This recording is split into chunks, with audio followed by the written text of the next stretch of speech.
The Adventure of the Noble Bachelor. The Lord St. Simon marriage and its curious termination have long ceased to be a subject of interest in those exalted circles in which the unfortunate bridegroom moves. Fresh scandals have eclipsed it, and their more interesting details have drawn the gossips away from this 4-year-old drama. As I have reason to believe, however, that the full facts have never been revealed to the general public, and as my friend Sherlock Holmes had a considerable share in clearing the matter up, I feel that no memoir of him would be complete without some little sketch of this remarkable episode. It was a few weeks before my own marriage, during the days when I was still sharing rooms with Holmes at Baker Street, that he came home from an afternoon stroll to find a letter on the table waiting for him. I had remained indoors all day, for the weather had taken a sudden turn to rain, with high autumn winds, and the bullet which I had brought back in one of my limbs as a relic of my Afghan campaign throbbed with dull persistency. With my body in one easy chair and my legs upon another, I had surrounded myself with a cloud of newspapers, until at last, saturated with the news of the day, I tossed them all aside, and lay listless, watching the huge crest and monogram upon the envelope upon the table, and wondering lazily who my friend's noble correspondent could be. "Here is a very fashionable epistle," I remarked as he entered. "Your morning letters, if I remember right, were from a fishmonger and a tide waiter." "Yes, my correspondence has certainly the charm of variety," he answered, smiling, "and the humbler are usually the more interesting.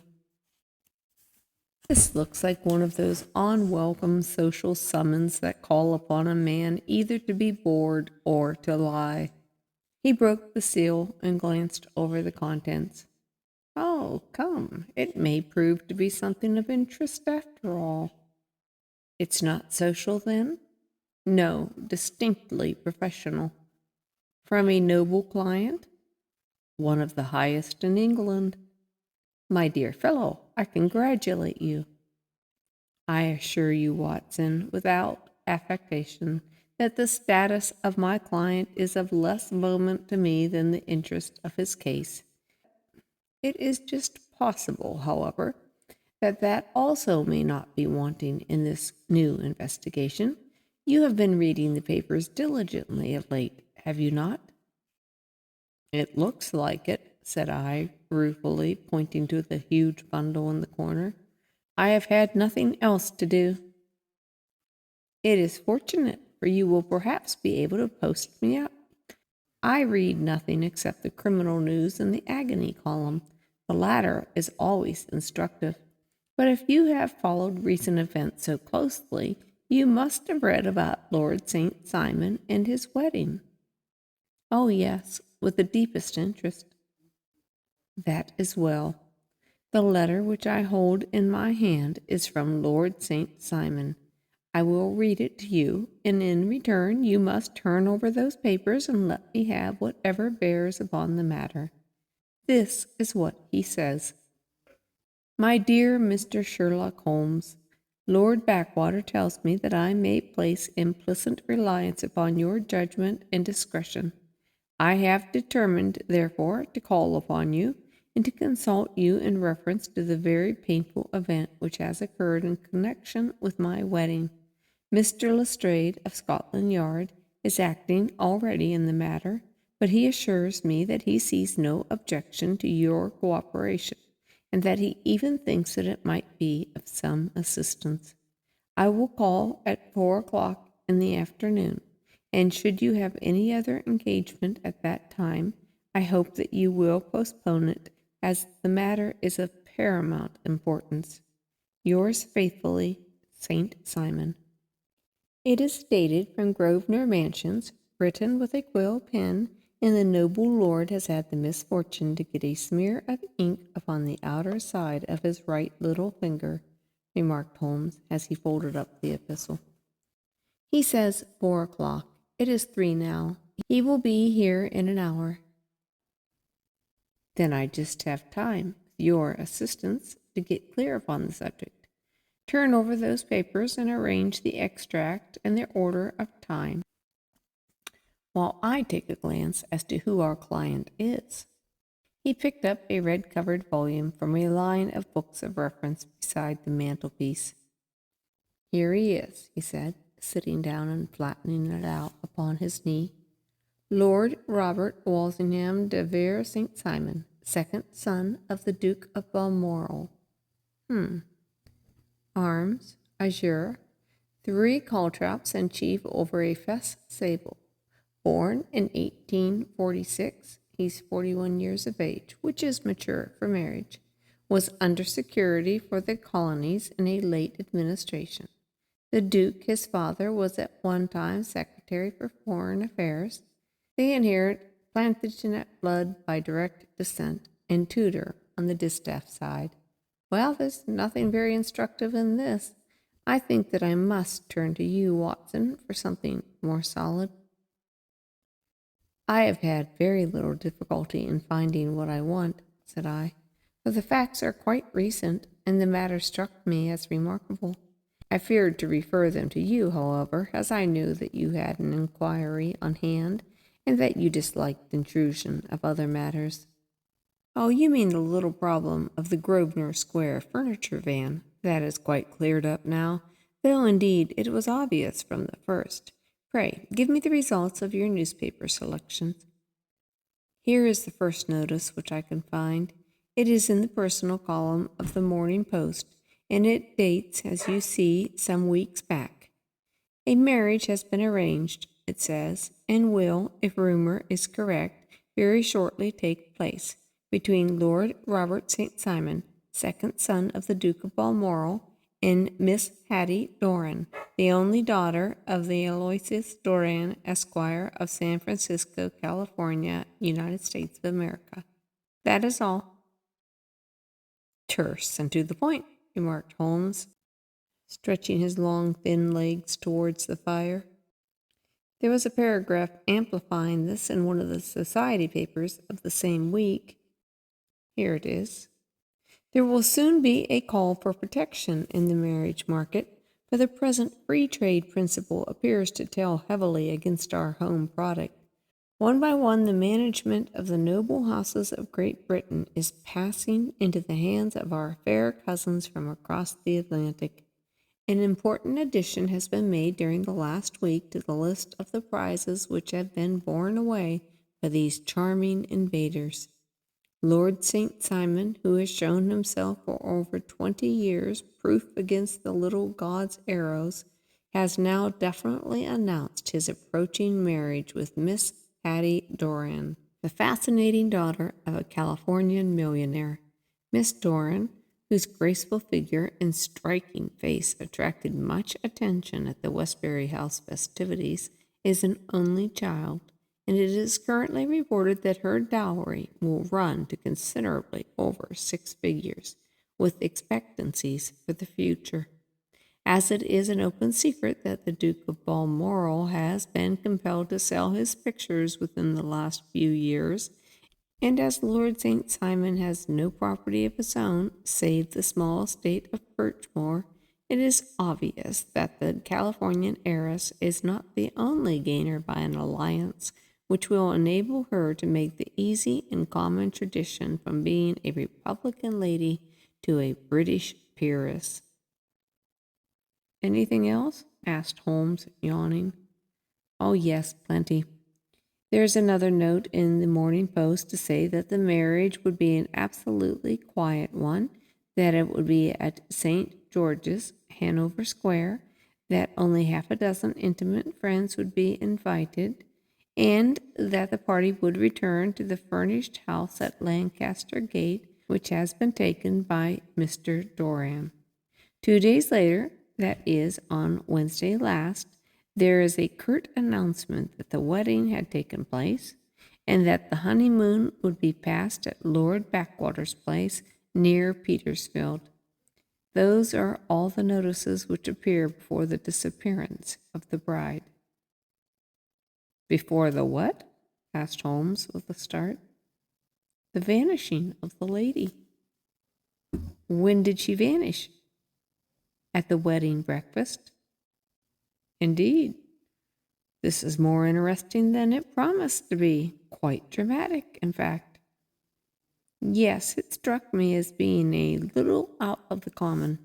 They often vanish before the ceremony and occasionally during the honeymoon, but I cannot call to mind anything quite as prompt as this. Pray, let me have the details. Well, I warn you they are very incomplete. Well, perhaps we shall make them less so. Well, such as they are set forth in a single article of a morning paper of yesterday, which I will read to you. It is headed, Singular Occurrence at a Fashionable Wedding. The family of Lord Robert St. Simon has been thrown into the greatest consternation by the strange and painful episode which have taken place in connection with his wedding. The ceremony, as shortly announced in the papers yesterday, occurred on the previous morning, but it is only now that it has been possible to confirm the strange rumors which have been persistently floating about. In spite of the attempts of the friends to hush the matter up, so much public attention has been drawn to it that no good purpose can be served by affecting to disregard what is a common subject for conversation. The ceremony, which was performed at St. George's, Hanover Square, was a very quiet one, no one being present save the father of the bride, Mr. Doran, the Duchess of Balmoral, Lord Backwater, Lord Eustace and Lady Clara St. Simon, the younger brother and sister of the bridegroom, and Lady Alicia Whittington.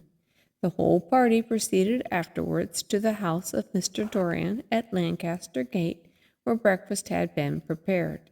It appears that some little trouble was caused by a woman, whose name has not been ascertained, who endeavored to force her way into the house after the bridal party, alleging that she had some claim upon Lord St. Simon.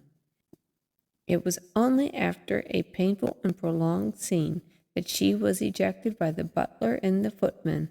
The bride, who had fortunately entered the house before this unpleasant interruption, had sat down to breakfast with the rest, when she complained of a sudden indisposition and retired to her room. Her prolonged absence having caused some comment, her father followed her, but learned from her maid that she had only come up to her chamber for an instant, caught up an ulster and bonnet, and hurried down to the passage. One of the footmen declared that he had seen a lady leave the house thus apparelled, but had refused to credit that it was his mistress, believing her to be with the company. On ascertaining that his daughter had disappeared, Mr. Doran, in conjunction with the bridegroom, instantly put themselves into communication with the police, and very energetic inquiries are being made, which will probably result in a speedy clearing up of this very singular business. Up to a late hour last night, however, nothing had transpired as to the whereabouts of the missing lady. There are rumors of foul play in the matter, and it is said that the police have caused the arrest of the woman who had caused the original disturbance, in the belief that, from jealousy or some other motive, she may have been concerned in the strange disappearance of the bride. Is that all? Only one little item in another of the morning papers, but it is a suggestive one. And it is that Miss Flora Miller, the lady who had caused the disturbance, has actually been arrested. It appears that she was formerly a danseuse at the Allegro, and she has known the bridegroom for some years. There are no further particulars, and the whole case is in your hands now, so far as it has been set forth in the press. And an exceedingly interesting case it appears to be. I would not have missed it for the world. But there is a ring at the bell, Watson, and the clock makes it a few minutes after 4, and I have no doubt that this will prove to be our noble client. Do not dream of going, Watson, for I very much prefer having a witness, if only as a check to my own memory.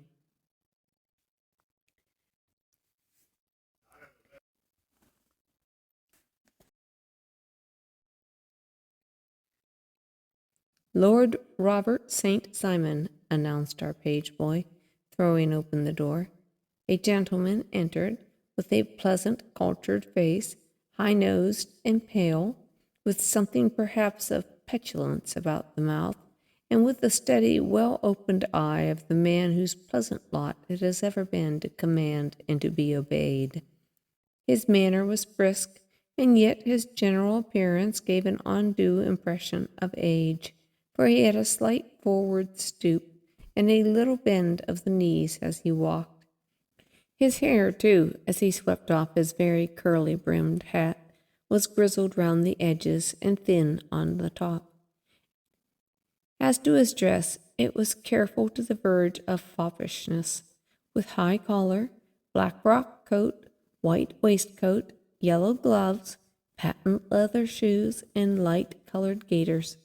He advanced slowly into the room, turning his head from left to right, and swinging in his right hand the cord which held his golden eyeglasses. "Good day, Lord St. Simon," said Holmes, rising and bowing. "Pray take the basket chair. This is my friend and colleague, Dr. Watson. Draw up a little to the fire, and we shall talk this matter over." "A most painful matter to me, as you can imagine, Mr. Holmes. I have been cut to the quick. I understand that you have already managed several delicate cases of this sort, sir, though I presume they were hardly from the same class of society." "No, I am descending." "I beg your pardon?" "My last client of this sort was a king." "Oh, really? I had no idea." "Which king?" "The king of Scandinavia." "What? Had he lost his wife?" "You can understand," said Holmes suavely, "that I extend to the affairs of my other clients the same secrecy which I promise to you and yours." "Oh, of course. Very right. Very right. I'm sure I beg your pardon. I am ready to give you any information which may assist you in forming an opinion." "Thank you. I have already learned all that is in public printing, nothing more. I presume that I may take it as correct, this article, for example, as to the disappearance of the bride?" Lord St. Simon glanced over it. "Yes, it is correct as far as it goes, but it needs a great deal of supplement before anyone could offer an opinion. I think that I may arrive at my facts most directly by questioning you. Pray do so." "When did you first meet Miss Hattie Doran?" "In San Francisco a year ago." "You were traveling in the States?" "Yes." "Did you become engaged then?" "No." "But you were on friendly terms?" "I was amused by her society, and she could see that I was amused." "Her father is very rich?" "He is said to be the richest man on the Pacific slope." "How did he make his money?" "Mining. Then he struck gold, invested it, and came up by leaps and bounds." "Now, what is your own impression as to the young lady's, your wife's, character?" The nobleman swung his glasses a little faster and stared down into the fire. "You see, Mr. Holmes," he said, "my wife was 20 before her father became a rich man. During that time she ran free in a mining camp, and she wandered through woods or mountains, so that her education has come from nature rather than the schoolmaster. She is what in England we call a tomboy. A strong nature, wild and free, unfettered by any sort of tradition. She is impetuous, volcanic, I was about to say. She is swift in making up her mind and fearless in carrying out her resolutions. On the other hand, I would not have given her the name which I have the honor to bear, he gave a little stately cough, had I not thought her to be at bottom a noble woman. I believe that she is capable of heroic self-sacrifice, and that anything dishonorable would be repugnant to her. Do you have her photograph? I brought this with me. He opened a locket and showed us the full face of a very lovely woman. It was not a photograph, but an ivory miniature, and the artist had brought out the full effect of her lustrous black hair, the large dark eyes, and her exquisite mouth. Holmes gazed long and earnestly at it. Then he closed the locket and handed it back to Lord St. Simon. The young lady came to London then, and you renewed your acquaintance? Yes. Her father brought her over for the last London season. I met her several times, became engaged to her, and have now married her. She brought, I understand, a considerable dowry? A fair dowry, not more than is usual in my family. And this, of course, remains to you, since the marriage is accomplished? I really have made no inquiries on the subject. Oh, very naturally not. Did you see Miss Doran on the day before the wedding? Yes. Was she in good spirits? Never better. She kept talking of what we should do in our future lives. Indeed, that is very interesting. And on the morning of the wedding, she was as bright as possible, at least until after the ceremony. And did you observe any change in her then? Well, to tell the truth, I saw then the first signs that I had ever seen that her temper was just a little sharp. The incident, however, was too trivial to relate, and can have no possible bearing upon the case. Pray, let us have it, for all of that. Oh, it is childish. She dropped her bouquet as we were going towards the vestry. She was passing the front pew at the time, and it fell over into the pew. There was a moment's delay, but the gentleman in the pew handed it up to her again, and it did not appear to be the worse for the fall. Yet, when I spoke to her of the matter, she answered me abruptly, and in the carriage on our way home, she seemed absurdly agitated over this trifling cause. Indeed. And you say there was a gentleman in the pew. Some of the general public were present then? Oh, yes, it is impossible to exclude them when the church is open. The gentleman was not one of your wife's friends. Oh, no, I call him a gentleman by courtesy. He was quite a common-looking person. I hardly noticed his appearance, but really I think that we are wandering away from the point. Lady St. Simon, then, returned from the wedding in a less cheerful frame of mind than she had gone to it. What did she do on re-entering her father's home? I saw her in conversation with her maid. Who is her maid? Alice is her name. She is an American. She came from California with her. A confidential servant? A little too much so. It seemed to me that her mistress allowed her to take great liberties. Still, of course, in America they look on these things differently. How long did she speak to this Alice? Oh, a few minutes. I had something else to think of. You did not overhear what they said? Lady St. Simon said something about jumping a claim. She was accustomed to using slang like that. I have no idea what she meant. American slang is very expressive sometimes. And what did your wife do when she had finished speaking to her maid? She walked into the breakfast room. On your arm? No, alone. She was very independent in matters like that. Then, after we sat down for 10 minutes or so, she rose hurriedly, muttered some words of apology, and left the room. She never came back. But this maid Alice, as I understand, deposes that she went to her room, covered her bride dress with a long ulster, put on a bonnet, and went out. Quite so. And she was afterward seen walking in Hyde Park with the company of Flora Miller, a woman who is now in custody, and who had already made a disturbance at Mr. Doran's house that morning. Ah, yes.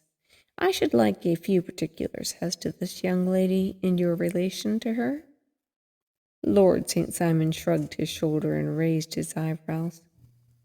We've been on friendly footing for some years. I may say on very friendly footing. She used to be at the Allegro. I have not treated her ungenerously, and she has no just cause of complaint against me. But you know what women are, Mr. Holmes. Flora was a dear little thing, but exceedingly hot-headed and devotedly attached to me. She wrote me dreadful letters when she heard that I was to be married, and to tell the truth, the reason why I had the marriage celebrated so quietly was that I feared lest there should be a scandal in the church. She came to Mr. Doran's door just after we returned, and she endeavored to push her way in, uttering very abusive expressions towards my wife, even threatening her. But I had foreseen the possibility of something of the sort, and I had 2 police fellows there in private clothes, who soon pushed her out again. She was quiet when she saw there was no use in making an argument about it. Did your wife hear all of this? No, thank goodness she did not. And she was seen afterwards walking with that same woman? Yes, that is what Mr. Lestrade of Scotland Yard looks upon as so serious. It is thought that Flora decoyed my wife and laid some terrible trap for her. Well, it is possible. You think so too? I did not say probable, but you do not yourself look at this as likely? I do not think Flora would hurt a fly. Still, jealousy is a strange transformer of character. Pray, what is your own theory as to what took place? Well, really, I came to seek a theory, not to propound one. I have given you all the facts. Since you ask me, however, I may say that it has occurred to me as possible that the excitement of this affair, the consciousness that she had made so immense a social stride, had the effect of causing some little nervous disturbance in my wife. In short, she became suddenly deranged? Well, really, when I consider that she has turned her back, I will not say upon me, but upon so much that many have aspired to without success, I can hardly explain it in any other fashion. Well, certainly, that's a conceivable hypothesis, said Holmes, smiling. And now, Lord St. Simon, I think that I have nearly all my data. May I ask whether you were seated at the breakfast table so that you could see out the window? We could see the other side of the road and the park. Quite so. Then I do not think I need detain you any longer. I shall communicate with you. Should you be fortunate enough to solve this problem, said our client, rising. I have solved it. What? What was that? I say that I have solved it. Where then is my wife? That is a detail which I shall speedily supply." Lord St. Simon shook his head. "I'm afraid that it will take wiser heads than yours or mine," he remarked, and bowing in a stately, old-fashioned manner, he departed. "It is very good of Lord St. Simon to honor my head by putting it on a level with his own," said Sherlock Holmes, laughing. "I think that I shall have a whiskey and soda and a cigar after all of this cross-questioning. I had formed my conclusions as to the case better before our client came into the room." "My dear Holmes, I have notes of several similar cases, though none, as I have remarked before, were quite as prompt. My whole examination served to turn my conjecture into certainty. Circumstantial evidence is occasionally very convincing, as when you find a trout in the milk, to quote Thoreau's example. But I have heard all that you have heard, without, however, the knowledge of pre-existing cases, which serves me so well. There was a parallel instance in Aberdeen some years back, and something very much the same lines at Munich the year after the Franco-Prussian War. It is one of these cases. Oh, but here is Lestrade."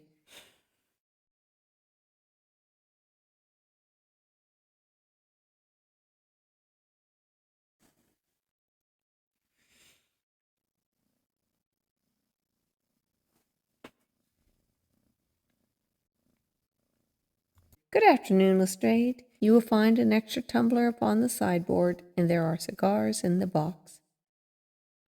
The official detective was attired in his pea-jacket, which gave him a decidedly nautical appearance, and he carried a black canvas bag in his hand. With a short greeting, he seated himself and lit the cigar which had been offered him. "What's up, then?" said Holmes, with a twinkle in his eye. "You look dissatisfied." "I feel dissatisfied. It is this infernal St. Simon marriage case. I can make neither head nor tail of this business." "Really, you surprise me." "Who ever heard of such a mixed-up affair? Every clue seems to slip through my fingers. I have been at work on it all day." "And very wet it seems to have made you," said Holmes, laying his hand upon the arm of the pea-jacket. "Yes, I've been dragging the Serpentine." "In heaven's name, what for?" "In search of the body of Lady St. Simon." Sherlock Holmes leaned back in his chair and laughed heartily. "Have you dragged the basin of Trafalgar Square fountain?" he asked. "Why? What do you mean?" "Because you have just as good a chance of finding this lady in the one as in the other." Lestrade shot an angry glance at my companion. "I suppose you know all about it," he snarled. "Well, I have only just heard the facts, but my mind is made up." "Oh, indeed. Then you think that the Serpentine plays no part in the matter?" "I think it very unlikely." "Then perhaps you will kindly explain that how it is that we found this in it." He opened his bag as he spoke, and tumbled onto the floor a wedding dress of watered silk, and a pair of white satin shoes, and a bride's wreath and veil, all discolored and soaked in water. "There," he said, putting a new wedding ring upon the top of the pile. "There is a little nut for you to crack, Master Holmes." "Oh, indeed," said my friend, blowing blue rings into the air. "You dragged them from the Serpentine?" "No. They were found floating near the margin by a park keeper. They have been identified as her clothes, and it seemed to me that if the clothes were there, the body would not be far off." "By the same brilliant reasoning, every man's body is to be found in the neighborhood of his wardrobe. And pray what did you hope to arrive at through this?"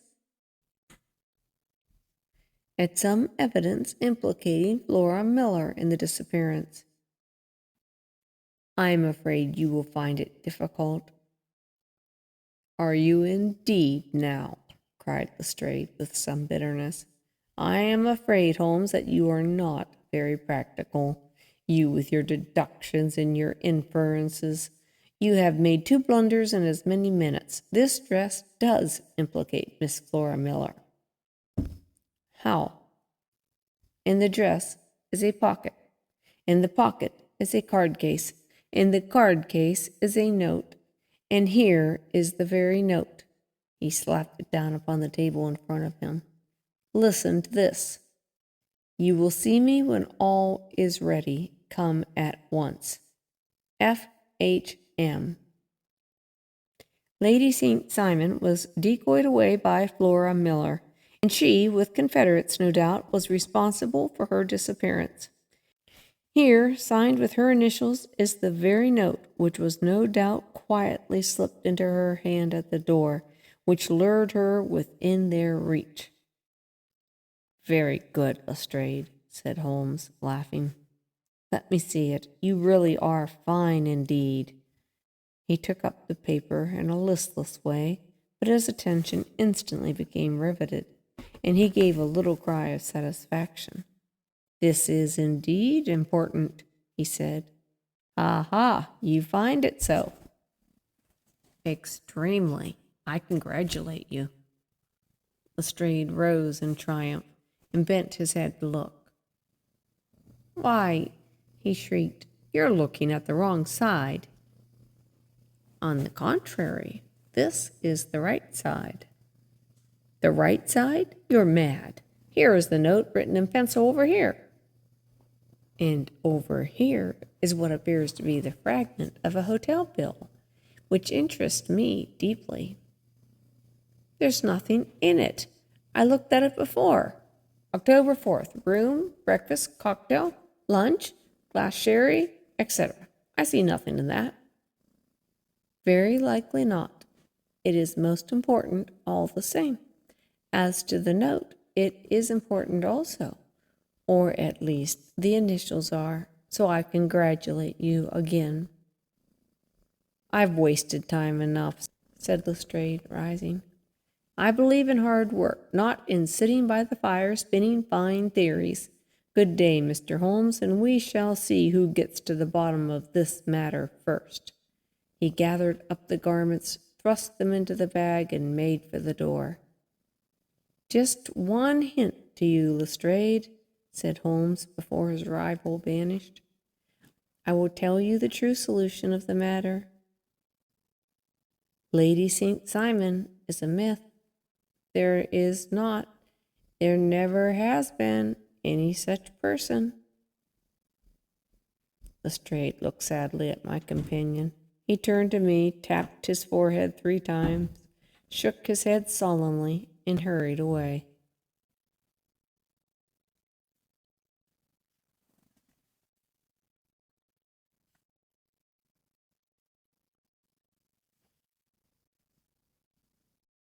He had hardly shut the door behind him when Holmes rose and put on his overcoat. There is something in what that fellow says about outdoor work, he remarked. So I think, Watson, that I must leave you to your papers for a while. It was after 5 o'clock when Sherlock Holmes left me, but I had no time to be lonely, for within an hour there arrived a confectioner's man with a very large flat box. This he unpacked with the help of the youth whom he had brought with him, and presently, to my very great astonishment, a quite epicurean little cold supper began to be laid out upon our humble lodging-house mahogany. There were a couple of brace of cold woodcock, a pheasant, a pâté de foie gras pie, with a group of ancient and cobwebby bottles. Having laid out all these luxuries, my 2 visitors vanished away, like the genii of the Arabian Nights, with no explanation save that the things had been paid for and were ordered to this address. Just before 9 o'clock, Sherlock Holmes stepped briskly into the room. His features were gravely set, but there was a light in his eye which made me think that he had not been disappointed in his conclusions. "They have laid the supper, then," he said, rubbing his hands.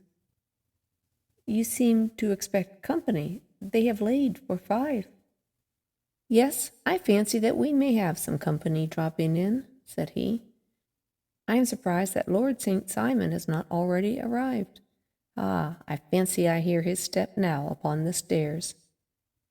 It was indeed our visitor of the morning who came bustling in, dangling his glasses more vigorously than ever, and with a very perturbed expression upon his aristocratic features. "My messenger reached you, then?" asked Holmes. "Yes, and I confess that the contents startled me beyond measure. Have you good authority for what you say?" "The best possible." Lord St. Simon sank into a chair and passed his hand over his forehead. "What will the Duke say," he murmured, "when he hears that one of the family has been subjected to such humiliation?" "It is the purest accident. I cannot allow that there is any humiliation." "Ah, you look on these things from another standpoint." "I fail to see how anyone is to blame. I can hardly see how the lady could have acted otherwise, though her abrupt method of doing so was undoubtedly to be regretted. Having no mother, she had no one to advise her at such a crisis." "It was a slight, sir. It was a public slight," said Lord St. Simon, tapping his fingers upon the table. "You must make allowance for this poor girl, placed in so unprecedented a position." "I will make no allowance. I am very angry indeed, and I have been shamefully used." "I think that I heard a ring," said Holmes. "Yes, there are steps on the landing. If I cannot persuade you to take a lenient view of the matter, Lord St. Simon, I have brought an advocate here who may be more successful." He opened the door and ushered in a lady and a gentleman. "Lord St. Simon," said he, "allow me to introduce you to Mr. and Mrs. Francis Hay Moulton. The lady, I think, you have already met." At the sight of these newcomers, our client had sprung from his seat and stood very erect, with his eyes cast down and his hand thrust into the breast of his frock-coat, a picture of offended dignity. The lady had taken a quick step forward and had held out her hand to him, but he still refused to raise his eyes. It was as well for his resolution, perhaps, for her pleading face was one which it was hard to resist. "You're angry, Robert," she said. "Well, I guess you have every cause to be." "Pray make no apology to me," said Lord St. Simon bitterly. "Oh, yes, I know that I've treated you real bad, and that I should have spoken to you before I went, but I was kind of rattled, and from the time when I saw Frank here again, I just didn't know what I was doing or saying. I only wondered I didn't fall down and do a faint right there before the altar." "Perhaps, Mrs. Moulton, you would like my friend and me to leave the room while you explain the matter." "If I may give an opinion," remarked the strange gentleman, "we've had just a bit too much secrecy over this business already. For my part, I should like all Europe and America to hear the rights of it." He was a small, wiry, sunburned man, clean-shaven, with a sharp face and alert manner. "Then I'll tell our story right away," said the lady.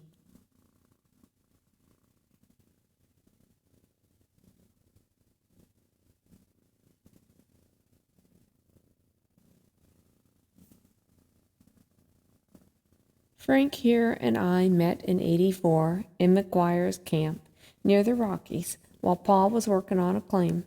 We were engaged to each other, Frank and I, but then one day Father struck a rich pocket and he made quite a pile, while poor Frank here had a claim that petered out and came to nothing. The richer Pa grew, the poorer was Frank. So at last Pa wouldn't hear of our engagement lasting any longer, and he took me away to Frisco. Frank wouldn't throw up his hand, though. So he follows me there, and he saw me without Pa knowing anything about it. It would only have made him mad to know, so we just fixed it up for ourselves. Frank said that he would go and he would make his pile too, and then never come back to claim me until he had as much as Pa. So I promised to wait for him to the end of time and pledged myself not to marry anyone else while he lived. "Why shouldn't we be married right away then?" said he, "and then I will feel quite sure of you, and I won't claim to be your husband until I come back." Well, we talked it over, and he had fixed it up all nicely with a clergyman all ready and waiting, so we did it right there, and then Frank went off to seek his fortune, and I went back to Pa. The next I heard of Frank was that he was in Montana, and then he went prospecting into Arizona. Then I heard of him from New Mexico. After that came a long newspaper story about how a miners' camp had been attacked by Apache Indians, and there was my Frank's name among the killed. I fainted dead away, and I was very sick for months after. Pa thought I had a decline, and he took me to half the doctors in Frisco. Not a word of news came for a year and more, so that I never doubted that Frank was really dead. Then Lord St. Simon came to Frisco, and we came to London, and a marriage was arranged, and Pa was very pleased. But I felt all the time that no man on earth would ever take the place in my heart that had been given to my poor Frank. Still, if I had married Lord St. Simon, of course I'd have done my duty by him. We can't command our love, but we can our actions. I went to the altar with him with the intention that I would make him just as good a wife as it was in me to be. But you may imagine what I felt when, just as I came to the altar rails, I glanced back, and I saw Frank standing there looking out at me from the first pew. I thought it was his ghost at first, but when I looked again, there he was still, with a kind of question in his eye, as if he was asking me whether I were glad or sorry to see him. I wonder I didn't drop right there. I know that everything was turning round, and the words of the clergyman were just like the buzz of a bee in my ear. I didn't know what to do. Should I stop the service and make a scene in the church? I glanced at him again, and he seemed to know what I was thinking, for he raised his finger to his lips to tell me to be still. Then I saw him scribble on a piece of paper, and I knew that he was writing a note. As I passed his pew on the way out, I dropped my bouquet over to him, and he slipped the note into my hand when he returned me the flowers. It was only a line, asking me to join him when he made the sign to me to do so. Of course, I never doubted for a moment that my first duty now was to him, and I determined to do whatever he might direct. When I got back, I told my maid, who had known him in California and had always been his friend. I ordered her to say nothing, but to get a few things packed and my ulster ready. I know I ought to have spoken to Lord St. Simon, but it was dreadful hard before his mother and all those great people. I just made up my mind to run away and explain afterwards. I hadn't been at the table 10 minutes before I saw Frank out of the window on the other side of the road. He beckoned to me and then began walking to the park. I slipped out, put on my things, and followed him. Some woman came talking something or other about Lord St. Simon to me. Seemed to me, from the little I heard, as if he had a little secret of his own before marriage. But I managed to get away from her and soon overtook Frank. We got into a cab together, and away we drove to some lodgings he had taken in Gordon Square, and that was my true wedding after all those years of waiting. Frank had been a prisoner among the Apaches, and he had escaped, came on to Frisco, found that I had given him up for dead, and had gone to England. He followed me there, and had come upon me at last on the very morning of my second wedding. I saw it in a paper, explained the American. It gave the name in the church, but not where the lady lived. Then we had a talk as to what we should do, and Frank was all for openness. But I was so ashamed of it all that I felt as if I would like to just vanish and never see any of them again, just sending a line to Pa, maybe, to show him that I was alive. It was awful to think of all those lords and ladies sitting around that breakfast table waiting for me to come back.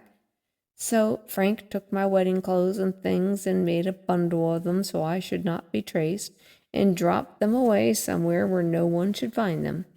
It is likely that we should have gone on to Paris tomorrow, only that this good gentleman, Mr. Holmes, came round to us this evening, though how he found us is more than I can think, and he showed us very clearly and kindly that I was wrong, and that Frank was right, and that we should put ourselves in the wrong if we were so secret.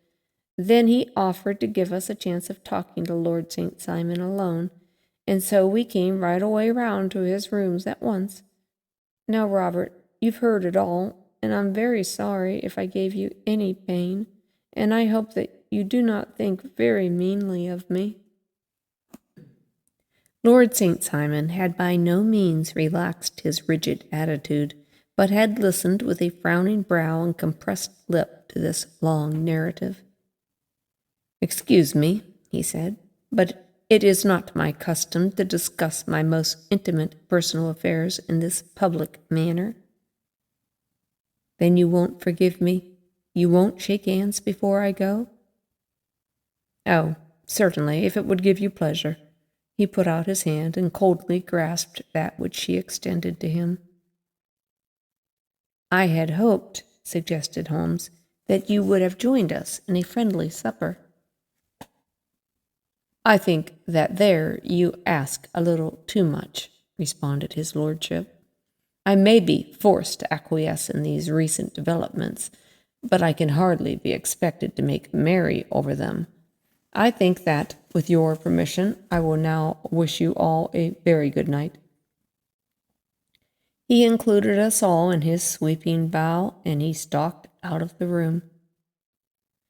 "Then I trust that you at least will honor me with your company," said Sherlock Holmes. "It is always a joy to meet an American, Mr. Moulton, for I am one of those who believe that the folly of a monarch and the blundering of a minister in far-gone years will not prevent our children from being some day citizens of the same world-wide country under a flag which shall be a quartering of the Union Jack with the stars and stripes." "The case has been an interesting one," remarked Holmes when our visitors had left us, "because it serves to show very clearly how simple the explanation may be of an affair which at first sight seems to be almost inexplicable. Nothing could be more natural than the sequence of events as narrated by this lady, and nothing stranger than the result when viewed, for instance, by Mr. Lestrade of Scotland Yard." "You were not yourself at fault at all, then?" "From the first, two facts were very obvious to me: that the lady had been quite willing to undergo the wedding ceremony; the other, that she repented of it within a few minutes of returning home. Obviously something had happened during the morning, then, to cause her to change her mind. What could that something be? She could not have spoken to anyone when she was out, for she had been in the company of the bridegroom. Had she seen someone then? If she had, it must have been someone from America, because she had spent so short a time in this country that she could hardly have allowed anyone to acquire so deep an influence over her that the mere sight of him would induce her to change her plans so completely. You see, we have already arrived, by a process of exclusion, at the idea that she might have seen an American. Then who could this American be? And why should he possess so much influence over her? It might be a lover. It might be a husband. Her young womanhood had, I knew, been spent in rough scenes and under strange conditions. So far I had got before ever I heard Lord St. Simon's narrative, when he told us of a man in a pew, of the change in the bride's manner, of so transparent a device for obtaining a note as the dropping of a bouquet, of her resort to her confidential maid, and of her very significant allusion to claim jumping, which in miners' parlance means taking possession of that which another person has a prior claim. The whole situation became absolutely clear. She had gone off with a man, and the man was either a lover or a previous husband, the chances being in favor of the latter. And how in the world did you find them? It might have been difficult, but friend Lestrade held information in his hand, the value of which he did not himself know. The initials were, of course, of the highest importance, but more valuable still was it to know that within a week he had settled his bill at one of the most select London hotels. How did you deduce the select? By the select prices. 8 shillings for a bed, 8 pence for a glass of sherry. That pointed to one of the most expensive hotels. There are not many in London which charge at that rate. In the second one, which I visited in Northumberland Avenue, I learned by an inspection of the book that Francis H. Moulton, an American gentleman, had left only the day before, and on looking over the entries against him, I came upon the very items which I had seen on the duplicate bill. His letters were to be forwarded to 226 Gordon Square, so there I traveled, and being fortunate enough to find the loving couple at home, I ventured to give them some paternal advice, and to point out to them that it would be better in every way that they should make their position a little clearer, both to the general public and to Lord St. Simon in particular. I invited them to meet him here, and as you see, I made him keep the appointment. But with no very good result, I remarked. His conduct was certainly not very gracious. Ah, Watson, said Holmes, smiling, perhaps you would not be very gracious either if, after all the trouble of wooing and wedding, you found yourself deprived in an instant of a wife and of fortune. I think that we may judge Lord St. Simon very mercifully, and thank our stars that we are never likely to find ourselves in the same position. Draw your chair up and hand me my violin, for the only problem which we have still to solve is how to while away these bleak autumn evenings.